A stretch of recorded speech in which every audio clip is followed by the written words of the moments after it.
Folks, welcome to a journey through the dusty trails of the Old West, where legends were born in the blink of an eye, and every man lived by his wits and his weapon.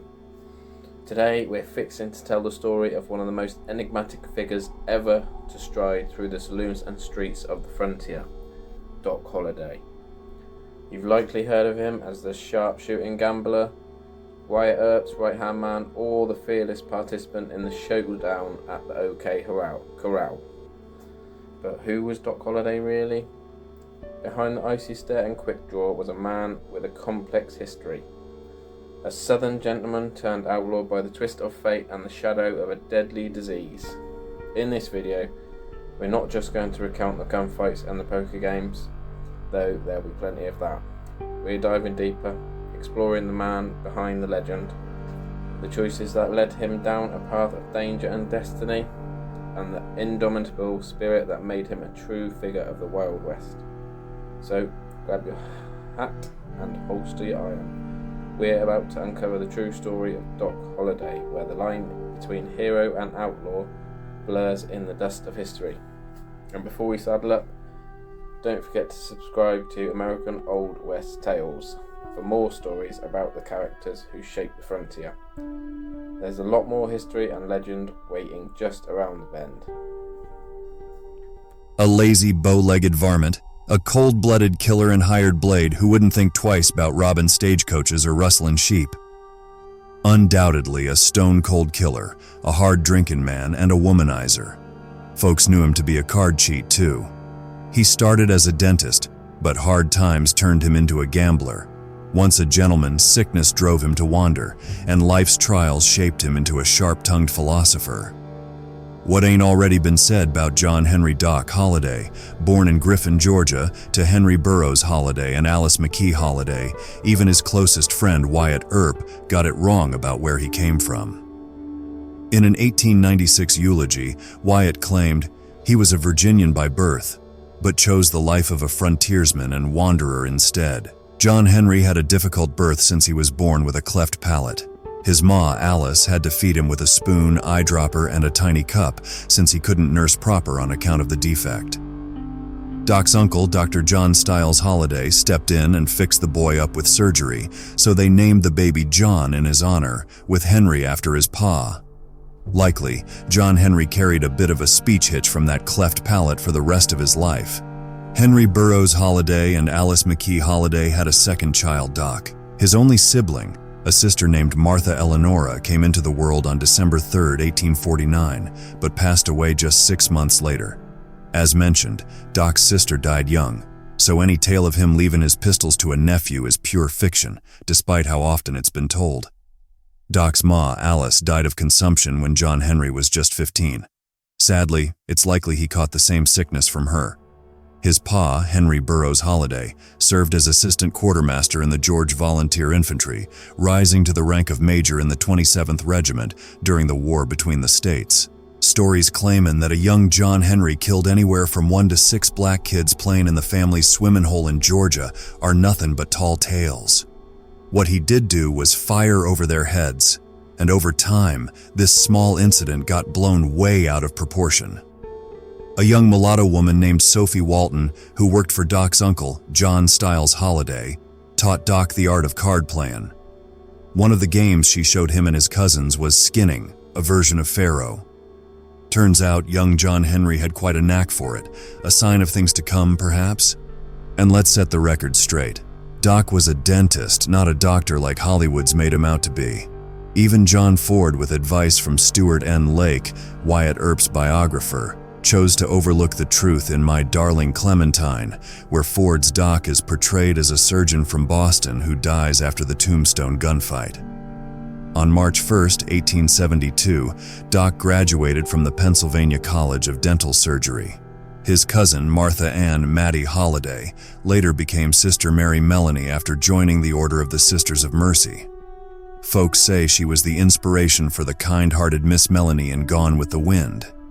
Now, that ain't as far-fetched as it might sound.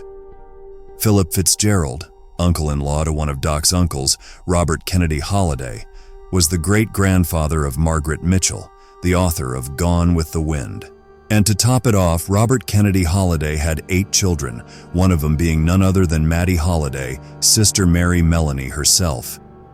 Like most of the Holliday menfolk, Doc stood close to 6 feet tall.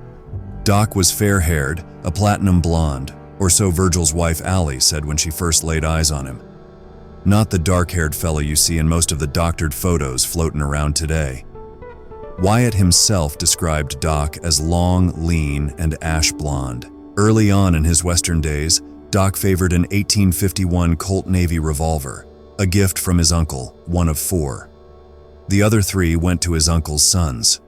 Later on, Doc switched to a nickel-plated .41 caliber Colt Thunderer or a .38 caliber Colt Lightning, both double-action pistols. Contrary to popular tales, a shotgun wasn't Doc's weapon of choice, especially not the .10 gauge Meteor Whippet, a sawed-off shotgun, often attributed to him. On March 1, 1872, Doc graduated from the Pennsylvania College of Dental Surgery. Being a slight man and not in the best of health, the idea of Doc favoring a shotgun with its heavy kick just doesn't hold up. Doc Holliday never carried a sawed-off shotgun into a fight, but once in his life, at the Tombstone gunfight, he tossed it aside after one shot and pulled out his trusty nickel-plated Colts, which had been his favorite for years. Wyatt Earp, Frontier Marshal Stuart Lake wrote, "In his day, Doc was a prize-winning dentist. John Henry and his associate, Dr. John A. Segar, entered their school-completed dental work in the Dallas County Fair's North Texas Agricultural, Mechanical, and Bloodstock Association's annual fair. Doc won first place in all 3 categories, including Best Pair of Gold Teeth, Best Set of Rubberized Teeth, and Best Set of Fake Teeth and Dental Appliances. The prizes, a plate and $5 for each entry, were a decent haul back in 1873. In 1877, while tracking the outlaw Dave Rudabaugh, Wyatt Earp crossed paths with Doc Holliday for the first time in Fort Griffin, Texas. Wyatt was visiting an old buddy, saloon owner John Shancy, when he got introduced to Doc. The rest, as they say, became history. Doc never raised a hand against his woman, Kate, despite what some so-called writer claimed in a book that posed as non-fiction. Turns out, it was all a bunch of lies, though those tall tales still linger, tarnishing Doc's name. Nose Kate was from a well-to-do Hungarian family. Her father was a physician. No doubt Doc saw her as a breath of fresh air in the rough-and-tumble life he had to endure, just as she likely found him to be. Though Kate claimed more than once that she and Doc were legally wed, there ain't any marriage license to back that up. As for the photo folks often say is Kate, a heavy-set woman with wavy hair, it ain't her. That's not Kate Elder at all. That's a whole other gal, a sex worker named Nosy Kate. Doc not only made an ad in the local newspaper with the subject line J.H. Holliday, dentist, politely offers his services to the people of Dodge City and surrounding areas during the summer, but he actively practiced dentistry in Dodge City. Office in room number 24, Dodge House. If satisfaction ain't given, money will be refunded. As for the tales of Doc being a prolific killer, they're mostly exaggerated. The only man he's known for sure to have killed was Tom McClory at the gunfight near the OK Corral in Tombstone. That said, Doc did tell Ike Clanton he'd killed Old Man Clanton in Guadalupe Canyon while riding with Wyatt Earp's federal posse in 1881. Whether that was true or just a way to rile Ike, who's to say? When Frank McClory challenged Doc at the shootout, Doc's famous reply was, "Blaze away. You're a daisy if you do." Frank McClory struck Doc that day. Years later, Wyatt recalled the scene. Morgan spun around and fell on his side, catching sight of Doc and McClory taking aim at each other. Morgan fired fast, putting a bullet in McClory's head just as McClory's gun went off, hitting Doc in the hip. Luckily for Doc, it was just a flesh wound. Doc ended up spending over 2 weeks in a Tombstone jail, sitting alongside Wyatt, both of them waiting for a hearing over the October 26, 1881 shootout. In the end, they, along with Virgil and Morgan Earp, were cleared of any wrongdoing. The presiding justice of the peace, Wells Spicer, said it plain.